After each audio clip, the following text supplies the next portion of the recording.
हम अंशों के सममूल्य पर निर्गमन अंशों का किस प्रकार हरण होता है और उसका पुनर्निर्गमन होता है वो होते हैं। देखते हैं, प्रश्न है, छोटा सा प्रश्न है। सबसे पहले हम एक छोटे से जनरल प्रविष्टि से देखते हैं कि हमें अंशों के पुनर्निर्गमन किस, हरण किए हुए अंशों का पुनर्निर्गमन किस प्रकार होता है आपके पास।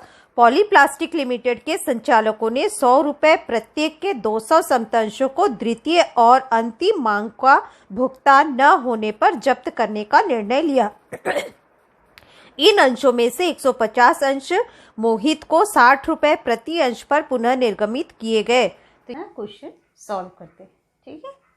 तो हमारे पास जो क्वेश्चन है, हमने क्वेश्चन देखा, अब हम इसको सॉल्व करते हैं। तो यहाँ पे हमको क्या कहा गया है कि पॉलीप्लास्टिक लिमिटेड है, तो हम पॉलीप्लास्टिक लिमिटेड कंपनी के जनरल प्रविष्टियाँ बनाएंगे। तो हम ऊपर में क्या लिखेंगे, हमारे पास प्रश्न में दिया है पॉलीप्लास्टिक लिमिटेड, तो हम यहाँ पर लिखेंगे पॉलीप्लास्टिक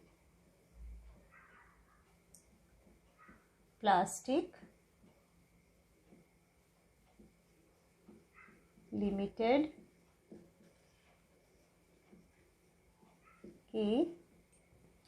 की पुस्तकों में, है ना, की पुस्तकों में जर्नल प्रविष्टियाँ, ठीक। ये हो गया हमारा डेट, ये हो गया हमारा पर्टिकुलर डेबिट अमाउंट और क्रेडिट अमाउंट, ठीक। चलिए, अब सबसे पहले यहाँ पे प्रश्न में क्या है, हमको उसने कितने अंशों को निर्गमन किया और उन अंशों को वह क्या कर रहा है, जब्त करके उसको, आपके देखिए प्रश्न में दिया हुआ है कि उसने द्वितीय और अंतिम मांग का भुगतान न करने पर जब्त करने का निर्णय किया और फिर उसमें से 150 अंशों को वह पुनः निर्गमन कर रहा है। तो यहाँ पर देखिए वह कितने अंशों का निर्गमन किया था, 200 अंशों का उसने निर्गमन किया था। ये अंश है हमारे पास, और प्रति अंश कितना है, 100 रुपये। ये है हमारा 100 रुपये प्रति अंश है, और जो पुनः निर्गमन कर रहा है यही अंश हमारा हरण हो रहा है, ठीक है। और पुनः निर्गमन जो है, पुनः निर्गमन हो रहा है हमारा कितना, हमारा पुनः निर्गमन 150 अंशों का हो रहा है, ठीक है। तो यहाँ पर इसके आधार पर हम जनरल प्रविष्टियाँ देखते हैं। तो सबसे पहले हम क्या करेंगे, जब्त की जनरल प्रविष्टि आपने देखी है कि जब्त के समय हम क्या जनरल प्रविष्टि करते हैं। तो हम सबसे पहली प्रविष्टि यहाँ पे आवश्यक जनरल प्रविष्टि बोला है, इसीलिए हम यहाँ पे पहले जब्त की जनरल प्रविष्टि करेंगे। यहाँ पे हमारे पास डेट नहीं है, इसीलिए हम यहाँ पर फर्स्ट जनरल प्रविष्टि करते हैं, जो हमारे अंशों के जब्त करने की होगी, जो द्वितीय और अंतिम मांग का नहीं दिया है। तो हमारे जब्त की जनरल प्रविष्टि क्या होगी, अंश पूंजी खाता डेबिट, और जो नहीं दिया है, द्वितीय और अंतिम मांग भुगतान नहीं हुआ है, तो हम द्वितीय और अंतिम मांग का खाता खोलेंगे।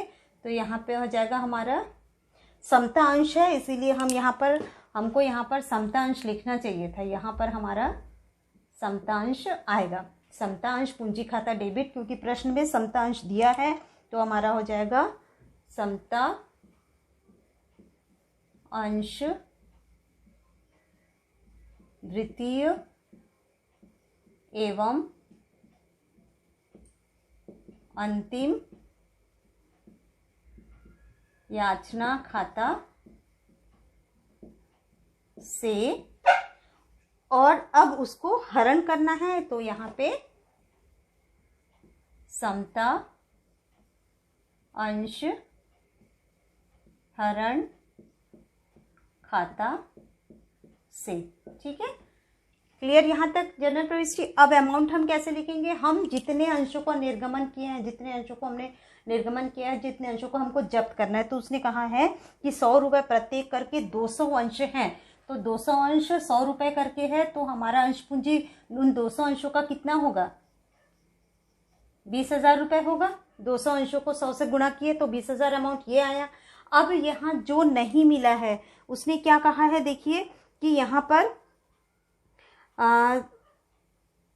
जब्त होने, उनका जब्त किया गया है। तो यहाँ पर हमारे पास प्रश्न में दिया है कि अंतिम, यहाँ अंतिम मांग, इसको द्वितीय और अंतिम मांग है, द्वितीय एवं अंतिम मांग 30 रुपए है। ठीक है, तो 200 अंशों का 30 रुपए करने से कितना हो जाएगा आपका 6000 रुपए। तो ये याचना का प्राप्त नहीं हुआ 6000। ठीक, और अब हरण जो देखिए 100 रुपए का प्रति अंश है, ये जो 100 रुपए है, इस 100 रुपए में जो नहीं मिला है, जो नहीं मिला है वो 30 रुपए है ना, वो 30 रुपए है। तो जो मिल गया है वो कितना है, वो 70 होगा, 70 रुपीज होगा, है ना।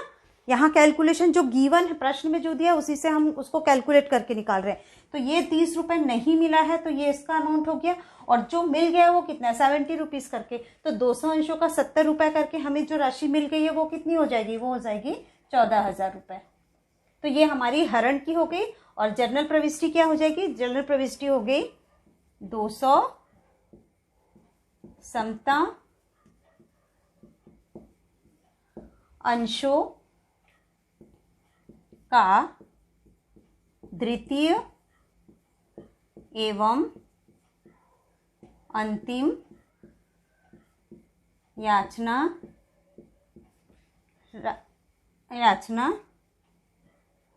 की राशि 30 रुपए प्रति अंश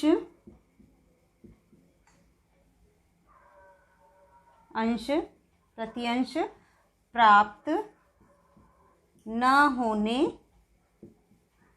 पर हरण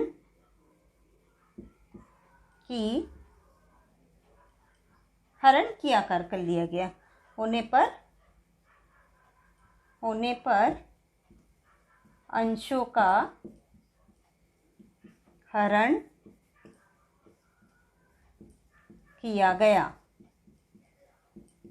ठीक, ये हमारी फर्स्ट प्रविष्टि हो गई। ठीक, अब हमको इसमें ये पहली प्रविष्टि हो गई, सब देख लीजिए।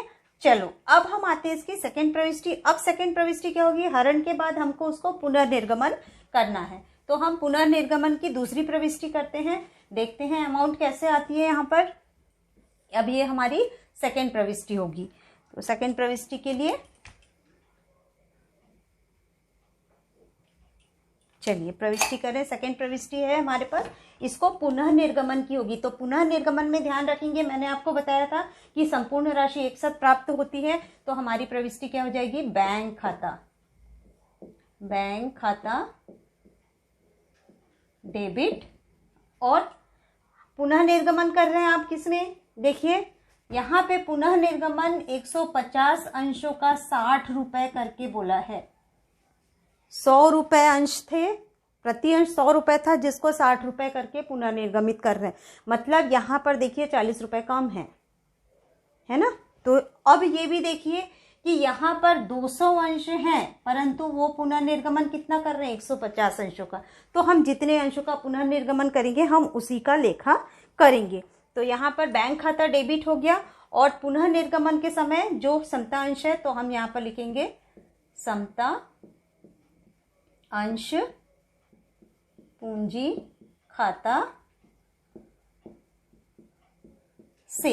ठीक है, अब यहाँ पर ध्यान दीजिए कि ये 100 रुपए अंश था, प्रति अंश 100 रुपए था, जिसको 60 रुपए में कर रहा है, मतलब 40 रुपए यहाँ कम ले रहा है। तो यहाँ पे बट्टा होगा।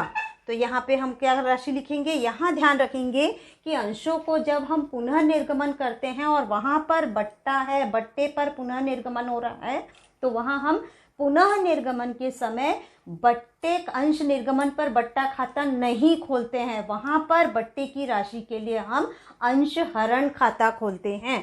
तो यहाँ पे आ जाएगा हमारा समतांश है, इसीलिए हम समतांश लिखेंगे, समता अंश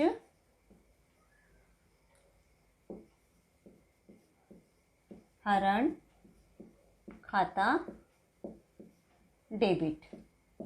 ठीक, क्लियर। अब देखिए, अब 150 अंशों का पुनः निर्गमन हो रहा है। तो 150 अंशों का यदि पुनः निर्गमन कितने में किया है, 60 में किया है, तो हमारे पास इसकी राशि कितनी होती है, पुनः निर्गमन की राशि यदि हम 150 अंशों को 60 रुपए से गुना करेंगे तो हमको मिलेगा यहाँ पे 9,000 रुपए। ठीक, तो ये राशि हमको प्राप्त हो रही है, तो बैंक खाते में जाएगा 9,000। ठीक है, और 40 रुपए, यहाँ देखिए 100 रुपए करने के लिए 40 पे पुनः निर्गमन किया है, तो 60 में पुनः निर्गमन किया है, तो 40 रुपए की छूट है। तो ये 40 रुपए के साथ यदि हम 150 अंशों को गुणा करते हैं तो हमें मिलता है यहाँ पे 6,000 रुपए। ये क्या है, ये है हमारा बट्टा है।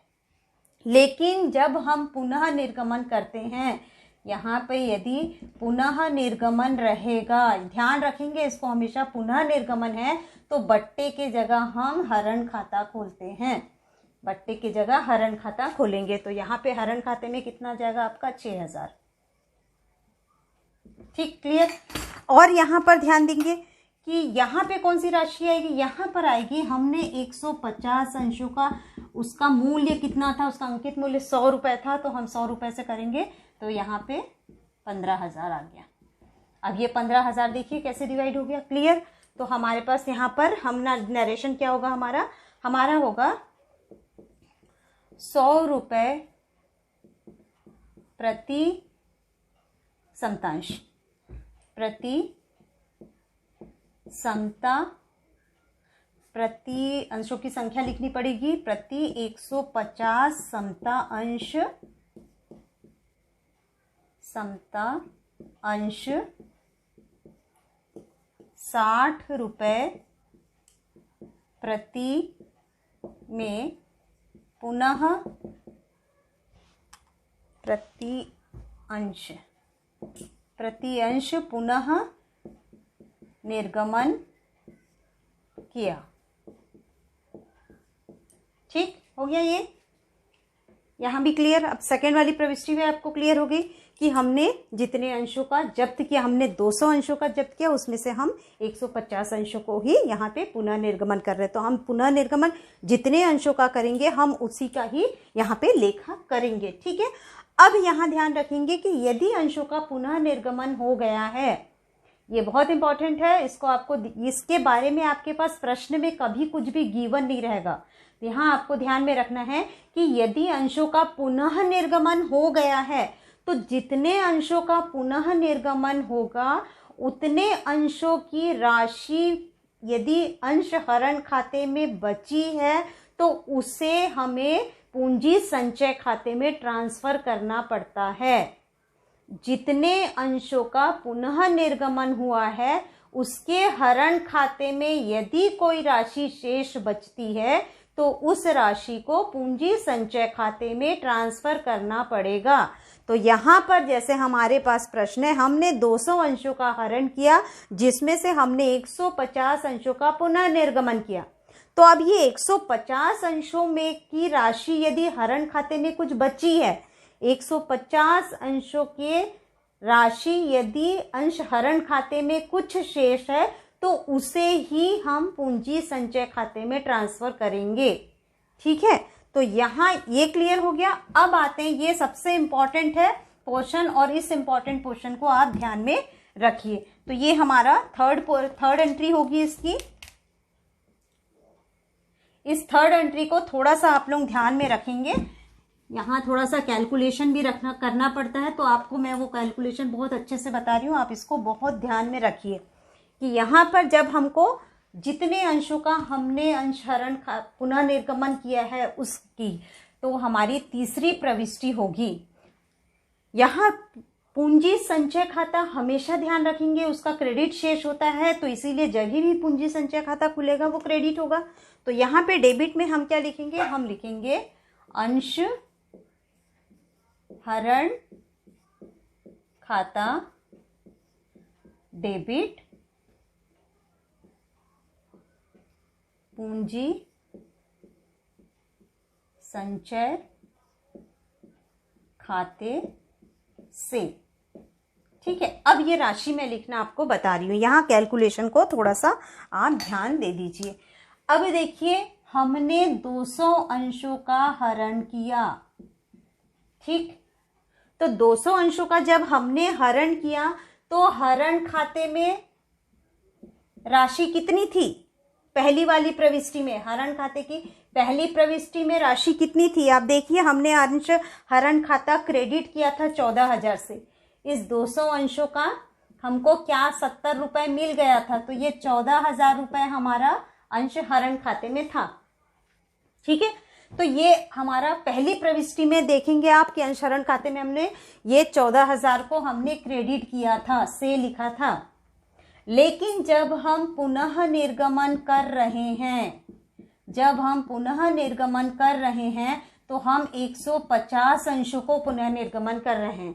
तो हमको यहाँ से ये 200 अंशों में जो 14,000 रुपए, इस 14,000 से हमें 150 अंशों की राशि को, हरण राशि को यहाँ पे कैलकुलेट करना पड़ेगा। ठीक है, तो 150 अंशों की हरण राशि ये हमें ज्ञात करना है। ठीक है, तो हम यहां से ज्ञात करते हैं। देखिए, 200 अंश की हरण राशि कितनी होगी? 200 अंशों की हरण राशि 14,000 रुपए। क्लियर? तो यदि एक अंश की हरण राशि कितनी होगी? एक अंश की हरण राशि कितनी होगी? 14,000 में से हम इसको भाग दे देते हैं 200 अंशों को। यह आपको मालूम है कि यदि हमें ज्यादा का निकालना है तो हम गुणा करते हैं और कम का निकालना है तो हम भाग देते हैं। तो अभी हमको 200 अंशों का दिया था, हमको एक अंश का यानी कम का निकालना है, तो हम क्या करेंगे? इस 14,000 से 200 को भाग देंगे तो हमें कितना मिलेगा? देखिए, 70 रुपए मिल रहा है हमें। यानी एक अंश की हरण राशि कितनी है? 70 रुपए है। ठीक, और हमें कितने अंशों की हरण राशि चाहिए? 150 अंशों की। हमें ये 150 अंशों की हरण राशि चाहिए। अब जब एक की हरण राशि 70 रुपए निकल गई है तो 150 अंशों की हरण राशि कितनी होगी? एक, मैंने आपको बताया था, एक का कम का निकालना है तो हम भाग देते हैं, ज्यादा का निकालना है तो गुणा करते हैं। तो यहाँ पर अभी हम एक का हमें पता था, अब हमें 150 का चाहिए, तो 150 का निकालना है तो हम क्या करेंगे? 70 रुपए गुणित 150 अंश। अब इसको कैलकुलेट कीजिए, आपको कितना मिलेगा?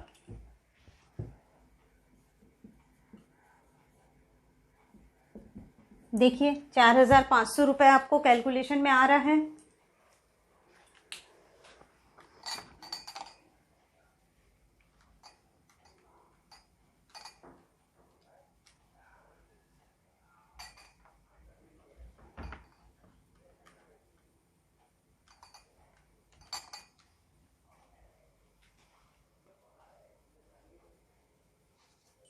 सॉरी, कितना आएगा? 10,000 आएगा। 10,500, 10,500। ठीक, 10,500। ठीक, क्लियर? अब ये 10,500, 150 अंशों की हरण राशि हो गई 10,500। इस 10,500 से ही हमने सेकेंड वाली प्रविष्टि में जब उसको निर्गमन किया था तो अंश हरण खाता हमने डेबिट किया था। तो अंश हरण सेकेंड प्रविष्टि में हमने अंश हरण खाते को डेबिट किया कितने से? अब देखिए, अंश सेकेंड प्रविष्टि में हमने अंश हरण खाते को डेबिट किया था कितने से? 6,000 रुपए। 6,000 रुपए से किया था। तो ये जो 10,500 है इसमें से 6,000 जो पुनः निर्गमन के समय बट्टा यानी नुकसान हुआ था उसकी भरपाई यहां से हो गई। अब कितना बच्चा? आप देखिए, पहली प्रविष्टि में अंश हरण खाता क्रेडिट हुआ था कितने से? 10,500। क्योंकि हमको ये 150 अंशों का ही यहाँ पे कैलकुलेशन लेना है, क्योंकि हम पुनः निर्गमन 150 अंशों को ही किए हैं, इसीलिए हम 150 अंशों की कीमत कितनी हुई? 10,500 हुई। और उसमें से हमने अंशों को जब पुनः निर्गमन किया था कितना यूटिलाइज किया? 6,000। तो अब आपके पास इसका कैलकुलेशन कितना अमाउंट बचता है? हम इसको माइनस करते हैं तो कितना मिलेगा? 10 में से 6 गया, आपको सीधा मिलता है 4 और ये 5, 545। 4,500, ये 4,500 रुपये ही हमारा अंशरण खाते से पूंजी संचय खाते में ट्रांसफर होगा। 4,500 ठीक। नरेशन लिखते हैं तो आपको और ज़्यादा क्लियर हो जाएगा। 150 अंशों के पुनः निर्गमन पर लाभ की राशि को पूंजी संचय खाते में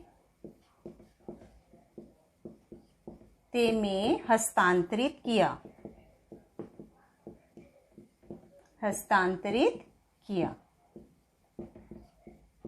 ठीक, ये हो गया हमारा, ये प्रविष्टि हमारी खत्म। यानी यहाँ पर ये जो प्रश्न अभी हमने बनाया एनसीईआरटी का प्रश्न है, और ऐसे ही प्रश्न आपको 3 नंबर के एग्जाम में पूछे जाएंगे। तो ये बहुत टॉपिक आपके लिए बहुत इंपॉर्टेंट है। यहाँ हमने बट्टे पर निर्गमित, यानी हमने यहाँ पर देखा कि हम ज़्यादा अंशों को जब्त कर रहे हैं लेकिन कम अंशों को पुनः निर्गमित कर रहे हैं। तो जो पुनः निर्गमित अंश होंगे उन्हीं की अंशरण की राशि में यदि कुछ बचता है, जैसे हमने देखा कैलकुलेट करके हमने अमाउंट ज्ञात किया और फिर देखा, तो उसी राशि को ही हम यहाँ पे अंशरण खाते में ट्रांसफर करेंगे। तो अगले क्लास में हम इसके और अलग दूसरे एस्पेक्ट को, यानी दूसरे इसके दृष्टिकोण को भी देखेंगे कि इस प्रकार प्रश्न बदलता है तो उसको हमको किस प्रकार सोचकर हल करना है। Thank you.